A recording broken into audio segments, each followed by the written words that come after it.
Los monstruos no existen. Lo repito una y otra vez, como si decirlo lo hiciera más cierto, como si decirlo los hiciera desaparecer. Pero si no existen, ¿por qué los veo? ¿Por qué los siento reptar con rabia desde mis pupilas hasta mi corazón? ¿Por qué se extienden como una plaga en mi costado? Porque veo sus ojos bajo las sábanas, agazapados en el umbral de la puerta, a la vuelta de la esquina, en los callejones, los bosques y las cuevas de las montañas. Los veo en el servicio postal y en internet, y en los anuncios de la tele, y en los aquelarres que se celebran en los últimos pisos del mundo. Los veo ahora junto a nosotros. ¿Quién sabe? Quizá yo mismo sea uno de ellos, y apostaría a que alguno de los presentes también, uno de esos monstruos embriagados de máscaras que todavía no ha cruzado el umbral, pero ya empieza a escuchar su melodía. Sabe que tocan su canción y se estremece. Puede que sea la persona que está a su lado, o alguien que lo observa con mirada furtiva y seductora, porque los monstruos tienen paciencia, saben esperar su momento, el momento de revelar la verdad. Y esa verdad es que los monstruos existen, viven en nosotros y algunas veces ellos ganan.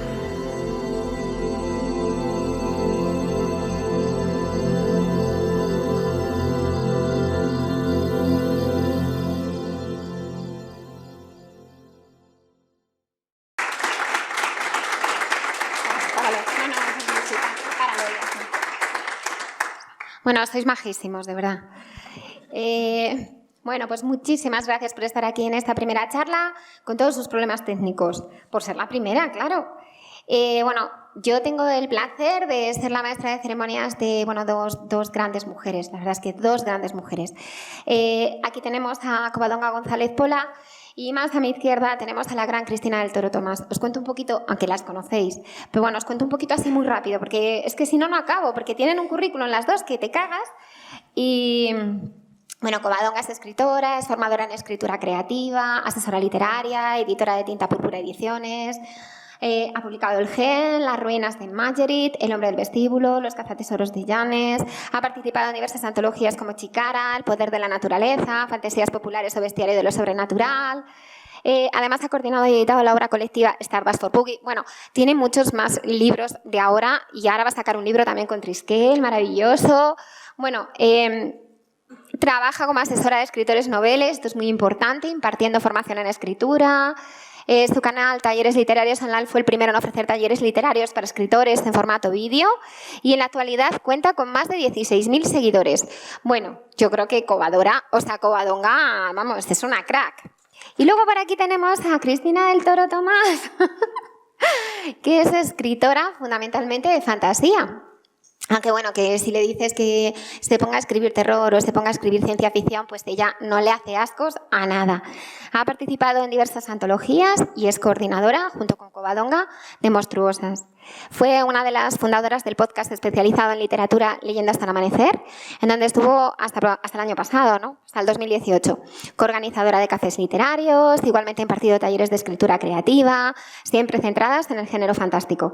Miembros de jurado de varios concursos, colaborado en charlas, mesas redondas, etc., etc. Como veis, dos cracks que han tenido la deferencia de estar aquí esta mañana conmigo a mi lado. Bueno, vamos a tratar un tema que a mí me parece que es hiperapasionante, ¿no? Que es el tema del monstruo en la cultura y el tema del monstruo en la literatura. Y entonces, yo les voy a pasar la pelota a ellas, ya así muy directamente, y les voy a preguntar qué es para ellas un monstruo. ¿Qué consideráis que es un monstruo, chicas? ¿Se oye? ¿Bien? Vale. Bueno, pues un monstruo yo creo que es una criatura, un ser que por diversos motivos nos produce un rechazo muy visceral, nos genera muchísimo temor, generalmente debido a una anormalidad que presenta. Puede ser algo que va en contra del orden natural, de lo que nosotros consideramos el orden natural. ¿Se me oye bien? Vale. Acércate más. Genial. Y bueno, tiene unas características físicas determinantes pues que nos gritan peligro, por ejemplo, grandes garras o tentáculos o colmillos que nos hablan de enfermedad, por eso nos produce rechazo, ¿no? Por el miedo a contagiarnos, a la muerte. Y bueno, pues es el instinto de supervivencia, aunque también, aparte de estas características físicas, el monstruo puede ser considerado o puede producirnos rechazo porque implica una violación de los códigos morales propios o una transgresión social. Es como yo vería al monstruo. O sea, que sería como el arquetipo de lo amoral. Exacto. O sea, y nos produciría, yo diría que nos produce rechazo, pero también nos produce esa curiosidad morbosilla, ¿no? Claro, la fascinación ante lo Porque prohibido. yo estoy pensando, fíjate, en los mutantes. También, por ejemplo. Algunos están muy buenos. Quiero decir que no siempre están deformes. Bueno, también pueden presentar características sobrenaturales. Bueno, dinos, Coba. Y ahora solo puedo pensar en Magneto.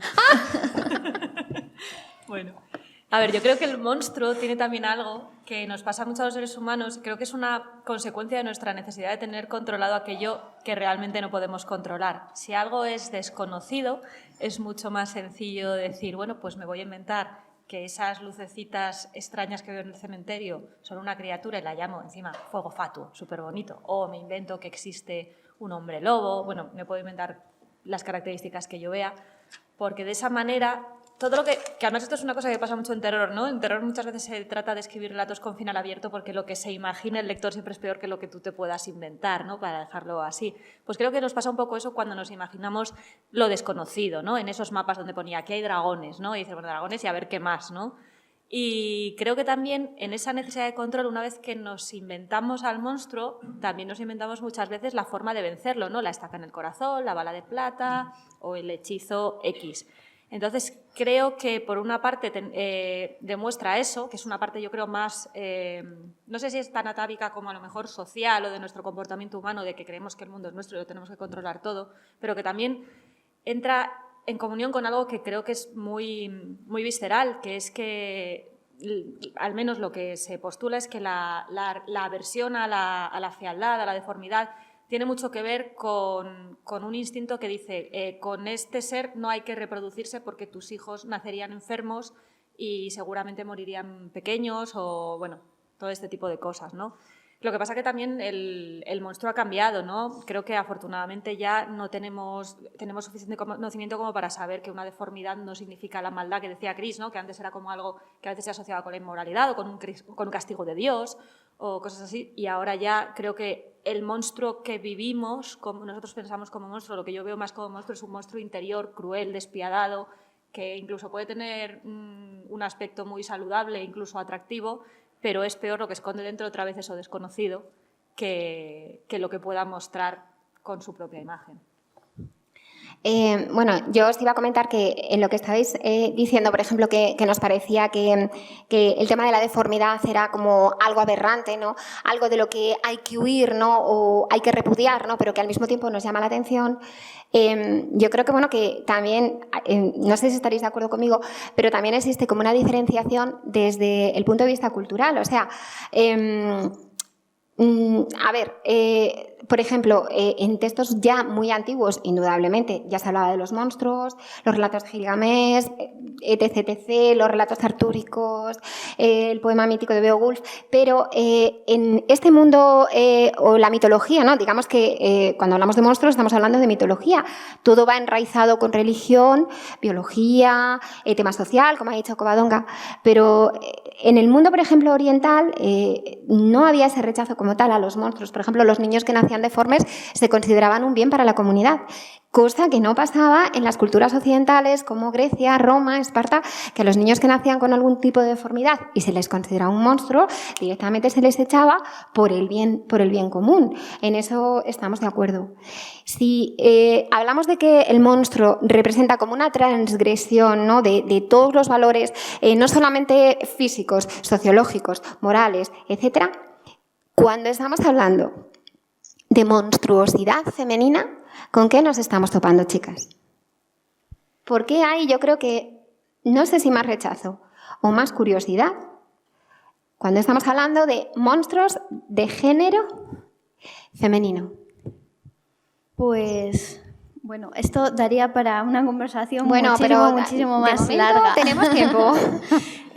Yo creo que la monstruosidad femenina viene asociada a la transgresión de los roles patriarcales que se le ha otorgado a la mujer. Cuando, por ejemplo, investigábamos para la antología de monstruosas, muchísimas de las monstruas estaban relacionadas con temas de la maternidad y del aborto. Monstruas que producían abortos, que se comían a los niños, que atacaban a los infantes, a las mujeres embarazadas. Yo creo que es un poco la transgresión, ¿no? Ese el rol de la maternidad impuesta. Ese sería un buen punto de partida dentro de lo que se considera monstruosidad femenina. También con la fealdad, ¿no? Se castigaba a las mujeres libres. Transgresoras. Exactamente. Entonces, la libertad femenina se consideraba pues, una de las cosas más peliagudas con lo cual podía haber. Teníamos que ser feas, deformes y horrorosas, ¿no? Claro, hay que tener en cuenta una cosa, que la belleza es una forma de control, realmente, una forma de tener a la mujer oprimida y controlada.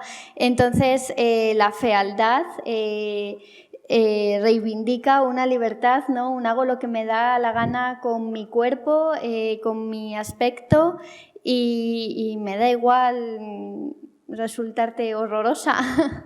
Eso yo creo que serían dos puntos. Y otro, la libertad sexual de las mujeres. Es súper importante, porque ahí podríamos hablar, fijaros, otro mito súper chulo que también daría para una charla increíble, que sería todo lo del tema de la vagina dentata. Exacto. Porque es que si estamos de alguna manera bajo unos cánones falocráticos y el cuerpo de la mujer siempre se ha considerado como un receptáculo realmente para dar vida y poco más, y a la mujer se nos ha cosificado en casa y con la pata quebrada, como decían las abuelas, pues esas mujeres que vivían su sexualidad libremente y que consideraban, por ejemplo, como decía Simón de Beauvoir, no tenemos instinto maternal, no tenemos por qué tenerlo, no tiene por qué ser natural, ¿no? Claro, y respecto a lo que decías de las vaginas dentadas, hemos pasado, claro, en la antigüedad, en las cuevas, se han encontrado muchos dibujos de vaginas, precisamente porque se consideraba algo muy sagrado, algo divino, ¿no? Relacionado con la divinidad. Y sin embargo, cuando la sociedad cambió, cuando comenzaron a imponerse las culturas patriarcales, apareció ese miedo a la vagina, ese rechazo y, bueno, esas historias. Yo creo que más que, y ya dejamos hablar a Coba, pobrecita, más que lo del tema de, bueno, la sociedad patriarcal, pero que me perdonen, de verdad, pero yo creo que cuando existía un panteón muy variado de dioses y diosas, había dioses mayores, dioses menores, pero había diosas las tías tan potentes como podía ser Zeus, pues ahí estaba Hera, ¿no? Y luego ya cuando este tema de... evidentemente porque la religión afecta a nivel cultural, social, moral, filosófico, existencialista, todo lo que queráis. Pasamos a religiones monoteístas. Realmente el papel de la mujer ya no había diosas como tal y encima había un poco como este miedo, ¿no? Y entonces, qué curioso, ¿no? Que los dioses, o sea, el dios, ¿no? Llámale como quieras, realmente tiene género masculino, ¿no? Es Dios Padre, ¿no? O como queráis, o Yahvé, o Alá, o como... ¿No? ¿Qué os parece? Coba, hija. Pues me parece que sí, que tienes razón. Sí, no que la lanzo el boli. Mira, yo creo que como entras en la parte de cuando pasamos... A ver, yo sí que creo que la cultura grecolatina, a ver, al final sí que piensa que las diosas independientes eran siempre diosas vírgenes, ¿no? O sea, o por lo menos, digamos que intentaban permanecer vírgenes, o eso, o como dices, pues era la madre, ¿no? Pero luego ya criaturas como las arpías, que es una de las que aparece, de hecho, monstruosas, ya era un poquito más extraño. Era ya más feas, ya eran monstruos, ¿no? Y ya hacía lo que le daba la gana y se cagaban a sus enemigos, bueno, unas cosas... Sí, pero eran curiosas. feas porque los hombres las tildaban como eso. Claro. ¿Sabes lo que te quiero decir? Sí, o sea, porque sí. para ellos eran así simplemente porque eran libres. ¿Qué es lo que comentaba ahora? Sí, efectivamente. Chris. A ver, la independencia es como que parece que no se puede perdonar, ¿no? Y a mí me parece que es súper representativo cuando pasamos a la cultura judeocristiana el mito de Lilith, que es bueno. a mí me alucina, o sea, es que yo soy igual que tú. Pues que además me parece, no, era como que se quería poner encima con Adán y entonces él dice que no, que él hace como le da la gana siempre, la intenta violar, ella le manda paseo y eres una asquerosa díscola guarrona y claro. Entonces vamos a tener que ponerte a que coman tus hígados. Además es curioso porque el castigo es muy parecido al castigo de Prometeo, ¿no? El de que te van a hacer los demonios de qué cosas y nunca morirás del todo y te lo volverán a hacer y sufrirás eternamente pues por haberte rebelado, ¿no? Contra lo que te habían dicho. Y luego casualmente se toma mucho el mito de Lilith pues para hablar de vampirismo y demás, pero ahí ya pasamos a ese monstruo feo, pero con el morbo de que tiene que tener una talla de sujetador 110, unas caderas impresionantes, unas curvas que te mueres, y entonces ahí pasamos al siguiente nivel, ¿no? Que es, vale, el monstruo es feo, pero lo que a mí me pone... Pero apeteciblemente es sexual. Sí. A mí me gustaría puntualizar dos cositas respecto a lo que habéis dicho, y una es que, por ejemplo, en la cultura grecolatina, aunque sí que es verdad que tenían un panteón en el que había dioses y diosas, ya era una sociedad profundamente patriarcal. De hecho, en Grecia las mujeres no tenían el estatus de ciudadanas. Y respecto al tema de la Virgen, el concepto de virgen que tenían entonces no era el mismo que teníamos ahora. La mujer virgen era la que no estaba casada, no la que no mantenía relaciones sexuales. Pues yo esto no lo sabía, no tenía ni idea, fíjate. Sí, por ejemplo, Artemisa, que es una diosa virgen, sí. Bueno, ella no lo era, rodeada de sus ninfas y... Ya bien.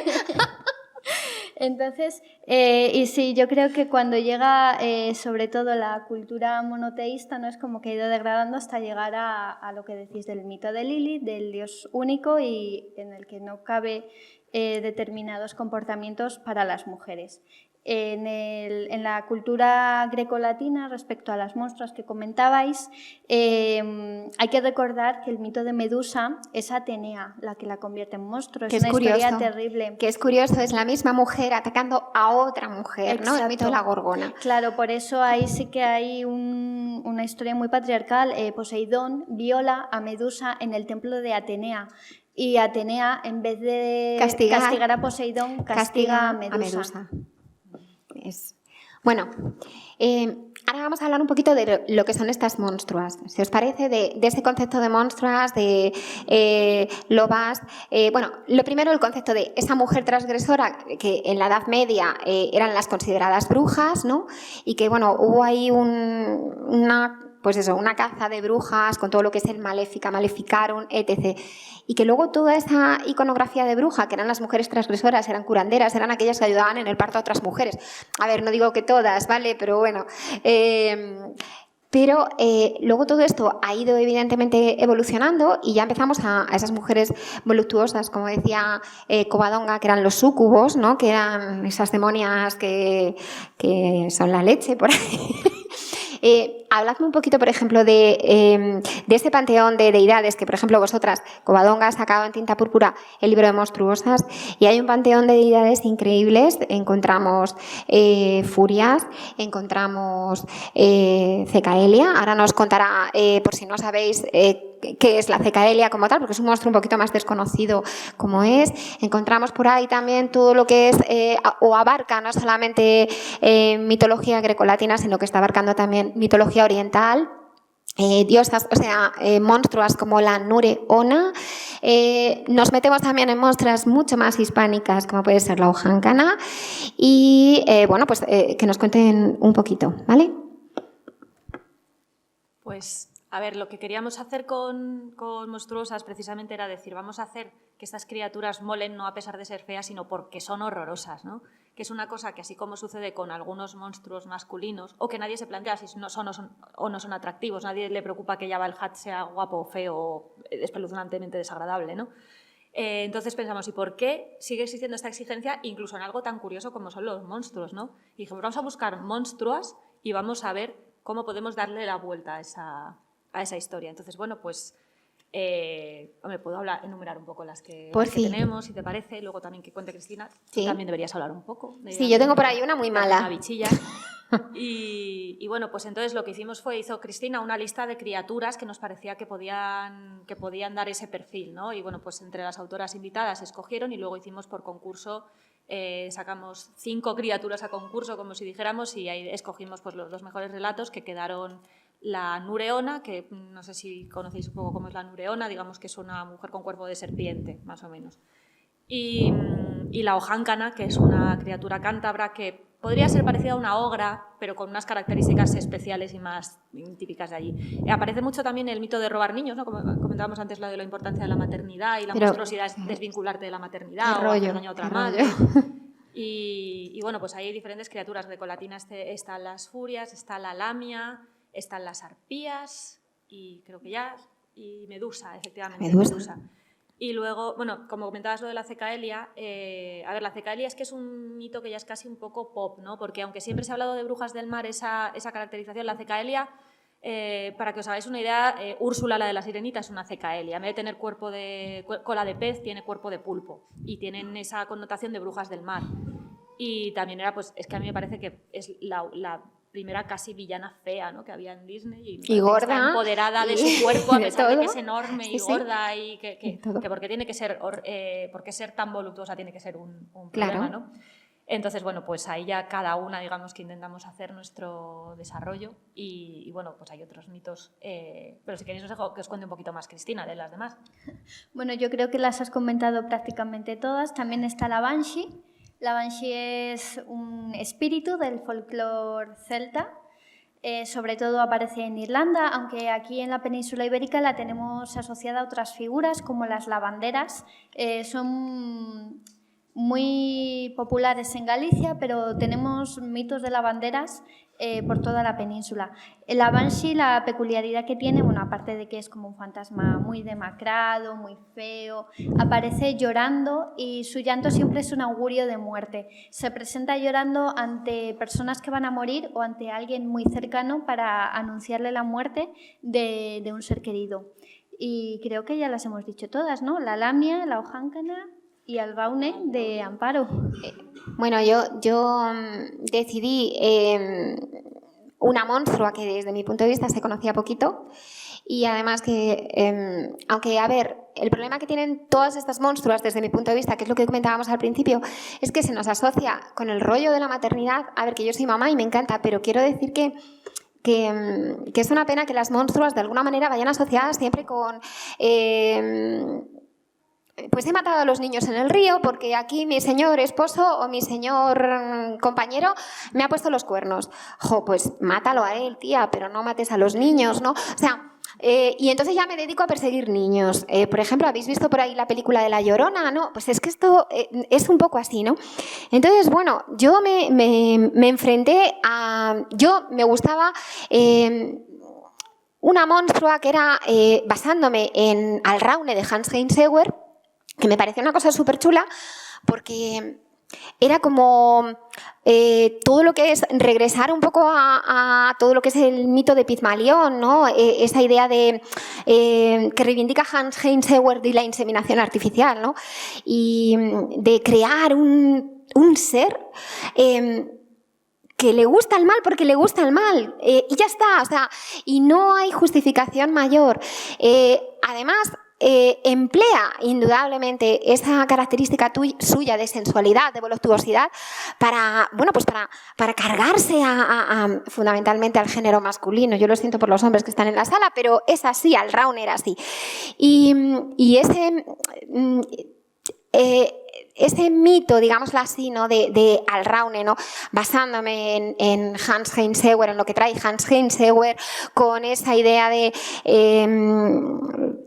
ese mito que había en la época de las cruzadas, en el siglo XIII, ¿no? Que cuando cogían a los ajusticiados y los ahorcaban, pues entonces la mayoría de ellos tenían una eyaculación post-mortem, lo cual es que a mí me parecía todo flipante.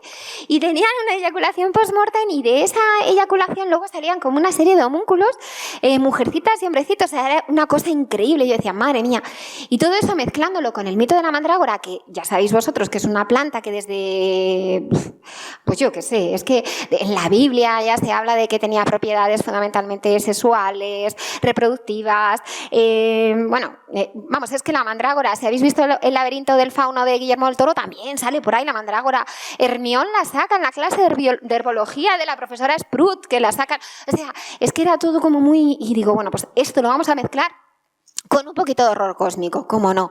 Y entonces me fui a una criatura del gran Clark Aston Smith, que era Butrón, que, bueno, pues ahí hice yo una amalgama que te cagas. Y yo creo que quedó algo no sé si chulo, yo creo que la editora está contenta, no sé.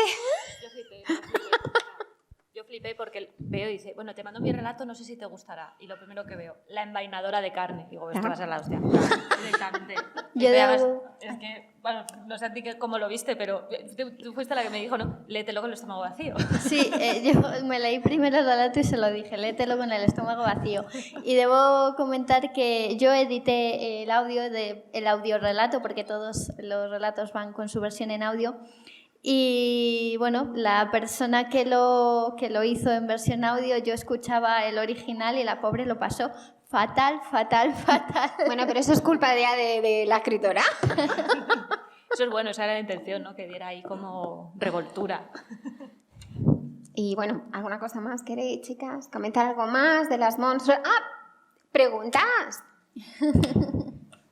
¿Quién tiene el micro? Pregunta, chicos, mira por allí. ¿Sí? Yo tengo una pregunta que no sé si la habéis estudiado eso, porque yo me causaba mucha el mito de Medea, que era sacerdotisa de Hécate, que yo empecé por el texto de Eurípides, me parece que era malvada y no sé, y por matar a sus hijos. Pero yo creo que aquí, dentro del contexto histórico, la venganza en la familia, por ejemplo, dentro del contexto, un hombre se vengaba en la familia y mataba a todos por las mismas circunstancias. Y aparte después, contactando con... A lo mejor no es una pregunta, es una reflexión, perdonadme que a veces me despisto. No, dila. ¿No? Y contactando con gente que está reconstruyendo la religión helénica, me dijo que ya en época Hécate ya era considerada una diosa extranjera, en época griega por el contexto de ser una diosa bruja, y cuando ya, por ejemplo, la religión se pasó, que ese es el problema, yo creo, de la religión griega, sobre todo, y que se traspasó a Roma, que pasó a ser filosofía en vez de religión terrestre. Entonces, que eso hay que tenerlo en cuenta un poco también dentro de la visión actual, que nosotros la podemos reinterpretar como queramos, porque al final los mitos no se han quedado fijos en ningún momento. Yo creo que tener en cuenta el contexto de la época, cómo actuaban los hombres y cómo actuaban las mujeres, que obviamente con la religión ya griega pura, en el sentido histórica, donde hay más de eso, ya era patriarcal, ya había llegado el patriarcado. Hay que tener en cuenta un poco el contexto de la época. Y bueno, y ya por último, solo señalar que también hay una confusión en la Edad Media, por lo menos en España, que es lo que yo he investigado. Lo que era la Inquisición española en la Edad Media no creía en la brujería, creía que las que decían que eran brujas estaban mal de la cabeza, y casi todas las que murieron quemadas por brujas fue a finales de la Edad Media, a principios de la Edad Moderna, y fueron tribunales civiles. Muchas se salvaron cuando iban al tribunal de la Inquisición. Eso sí, no se puede quitar que la Inquisición española a herejes, criptojudíos y eso no dejó uno vivo. Pero lo que es la brujería, yo tengo una teoría que no sé si podéis confirmar porque no he sido capaz, de que fue más en países protestantes una vez de la Reforma. Y ya podría hablar más, pero... Tú. Bueno, muchísimas gracias. Me parece súper interesante lo que nos cuentas. Voy a ir por partes, ¿vale? Respecto al mito de Medea. Medea efectivamente era una sacerdotisa de Hécate. Hécate es una diosa muy antigua, es una titánide, es decir, no es una de las diosas del Olimpo, y efectivamente es una diosa anterior a lo que es la religión helénica. ¿Qué es lo que sucede en el helenismo con la brujería? Está muy mal vista, ¿vale? Porque aunque tengan sus ritos, ahí se diferencia muy claramente lo que es religión de lo que es brujería. La religión es la adoración a los dioses olímpicos, a los ciclos de la naturaleza, y la brujería está muy mal vista porque se considera ibris. Ibris es pretender equipararse a los dioses. Incluso actualmente entre las personas que son reconstruccionistas helenas en Grecia está muy mal visto el culto a Hécate o incluso a Perséfone. En los misterios eleusinos, que es cuando se celebra también a Perséfone, que es una diosa oscura, se celebra sobre todo los mayores que están dedicados a Demeter, que es su madre, que es diosa de la cosecha. Pero ya está también mal visto celebrar a Perséfone porque se la relaciona con el inframundo, con la brujería. Entonces, bueno, creo que tenemos que diferenciar lo que es... por un lado, la religión y el culto a los dioses olímpicos y, por otro lado, a Hécate, que efectivamente es diosa de las brujas, y las sacerdotisas de Hécate suelen practicar la brujería, lo cual en Grecia está muy mal visto, por lo cual a Medea se la considera una villana. También tenemos que entender en el contexto familiar no es lo mismo socialmente, ¿vale? Es decir, a mí me parece igual de vergonzoso, de condenable y de horrible que el crimen lo cometa un hombre a que lo cometa una mujer, porque nadie tiene derecho a arrebatarle la vida a otra persona. Pero socialmente se condena mucho más cuando es una mujer la que mata a los hijos. Es como el acto más monstruoso en sí. Entonces creo que no es lo mismo o no se considera de la misma manera el matar a un niño que lo haga un hombre que lo haga una mujer. Creo que luego has comentado acerca de la Inquisición y de la Edad Media. Efectivamente, en la Edad Media, en toda Europa, no se perseguía la brujería. Realmente la brujería se consideraba, como bien has dicho, algo de personas que tenían cierta inestabilidad mental, o incluso, bueno, en la Alta Edad Media todavía se asociaban a los antiguos cultos paganos. Por lo tanto, se consideraba algo relacionado con personas de bajo nivel, de baja cultura. Efectivamente, llega la Edad Moderna y es curioso que sea precisamente en la época del Renacimiento cuando comienza a formarse los tribunales que empiezan a perseguir la brujería. Aquí en España se persiguió, como bien has dicho, la herejía, se persiguió más a los herejes, a los judíos, que no a las brujas. De hecho, tenían suerte si les tocaba un tribunal eclesiástico. A lo mejor les mandaban un San Benito, les ponían el San Benito, pero no se las condenaba a muerte. Donde hubo una caza de brujas muy fuerte fue en la zona de los Países Bajos, Alemania, en Inglaterra también hubo muchas. Pero aquí en España brujas se persiguieron pocas y sobre todo por tribunales civiles. De hecho, los procesos de Zugarramurdi, que yo creo que los conocemos todos, lo llevó un tribunal civil y cuando llegó la Iglesia pues fue la que dijo esto se ha hecho un poco irregular. Y yo no es por defender a la Iglesia Católica, para nada, quienes me conocéis sabéis que soy muy crítica, pero la historia está ahí y las cosas pues son así. Yo creo que en España no se persiguió tanto la brujería por el contexto histórico, como comentas.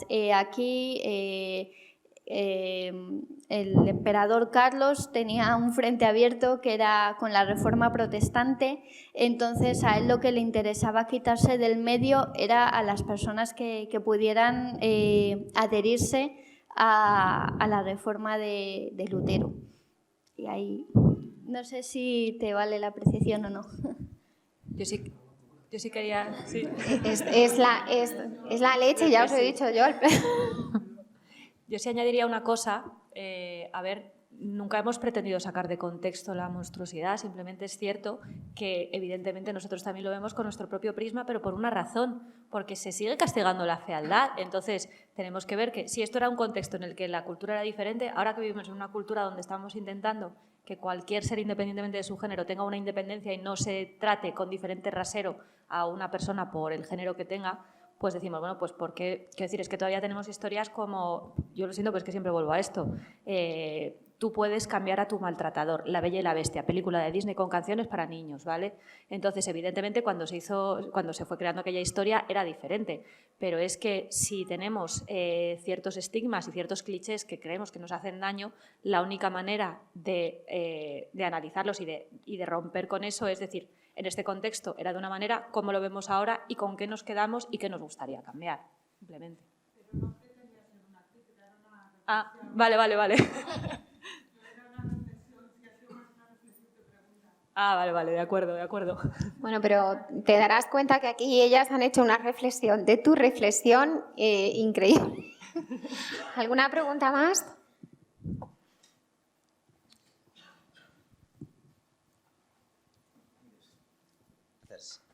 Hola, buenas. Referido a lo que comentabas ahora, partiendo casi siempre de la base de la mitología para los monstruos que luego han sido usados con unos otros fines y que se han ido adaptando a los tiempos y a los intereses tanto eclesiásticos como de las diferentes deidades, no sé si percibís que ahora que hay una nueva generación, por ejemplo con los creepypastas, ¿se siguen usando los mismos estereotipos para lo que es el monstruo femenino o ha habido algún tipo de evolución? Vaya. No sé, yo al menos no tengo la diferencia. A ver, yo creo que simplemente se sigue viendo que si hay algo es feo y es femenino, es todavía más feo. Esa es la sensación que tengo. Es como que tiene un plus, ¿no? O sea, porque claro, lo que se espera de una criatura femenina es que sea atractiva y bella. ¿Que va cambiando un poquito? Pues sí, va cambiando un poquito, pero al final es que muchas veces los mitos, pues como dices tú, son reciclados, ¿no? Se vuelve a repetir muchos temas. Yo es que del tema de los creepypastas admito que no tengo mucha idea, así que poco más que mi compañera puedo aportar. Lo siento. Yo diría que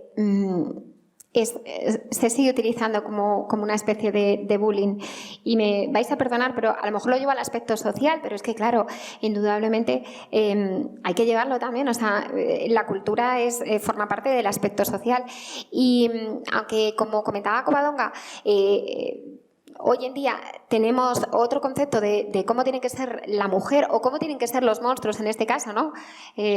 Los monstruos también femeninos, pero indudablemente, desde mi punto de vista, se sigue haciendo como una especie de bullying, ¿no?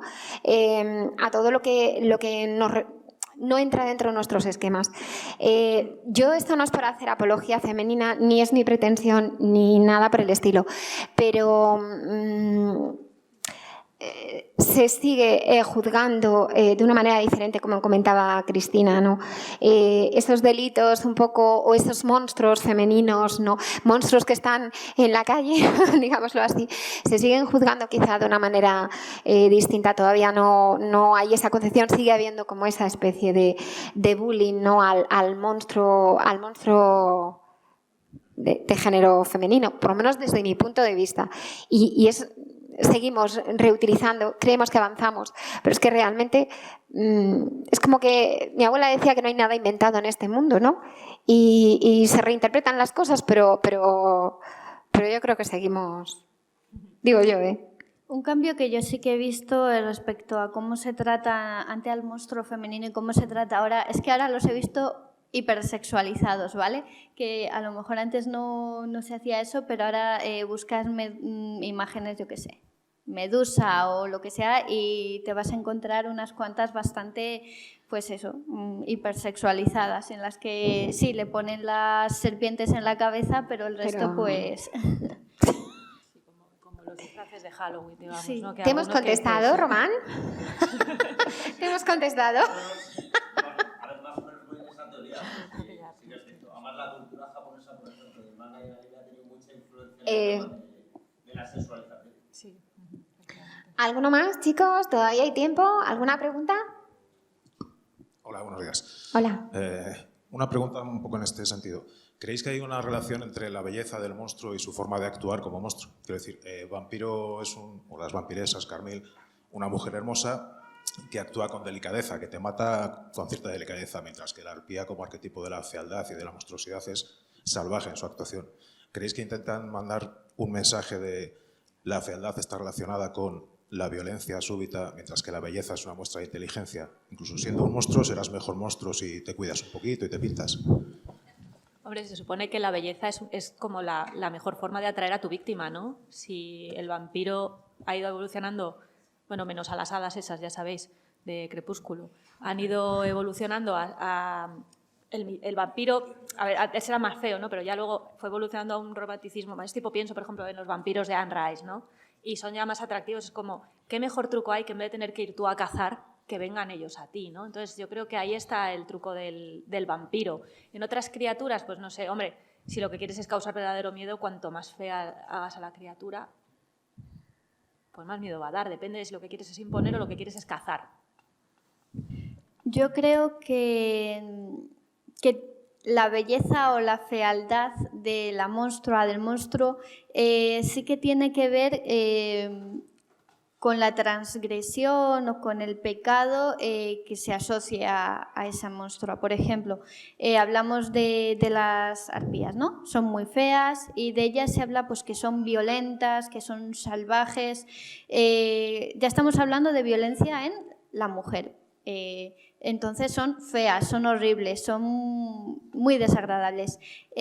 Por ejemplo, la vampira o el vampiro, ¿qué es lo que nos cuenta? Nos está hablando de sexualidad, de sexualidad vivida desde el propio poder, tanto el hombre como la mujer, ¿no? Cuando se romantiza al vampiro, cuando se le dan estos atributos de belleza, es en la época del siglo XIX, que fue una época sexualmente muy represiva. Entonces se le da esa belleza, ese misterio, porque su pecado está relacionado con la libertad sexual. Al menos es como yo lo veo, dependiendo de cuál vaya a ser la transgresión que va a cometer esa criatura, pues se le va a dar un aspecto físico determinado u otro. Es como yo lo entiendo. Bueno, chicos, es que no hay tiempo para mucho más. No sé si quedaba alguna pregunta por ahí. ¿Alguien, alguna cosa que esta noche no pueda dormir si no la pregunta? ¿Todos vais a poder dormir? Pues nada. Sí, bueno, perdonad. Lo único que si os apetece Sí. leer Monstruosa, si os lo lleváis dedicado, que estamos arriba en el stand de Tienda Púrpura. Sí, por Que favor, sepáis. porque ahí está Y que vamos a hacer un trivial, a mediodía más o menos, vamos a hacer un trivial de monstruas con premios, así que si a alguno le apetece aventurarse con su conocimiento sobre lo monstruoso y lo femenino, pues ahí vamos a estar. Bueno, chicos, pues muchísimas gracias por venir a esta primera charla. Esperemos haberos instruido un poquito acerca de la monstruosidad femenina. La verdad es que hemos tenido muy poquito tiempo. Esto habría sido, pues porque ya si nos metemos en todo lo que es la teratología, la religión, pero bueno, hoy es una jornada maratoniana y con algo nos hemos quedado. Muchísimas gracias por estar aquí. Yo os pido un abrazo, y un abrazo para mí y un aplauso.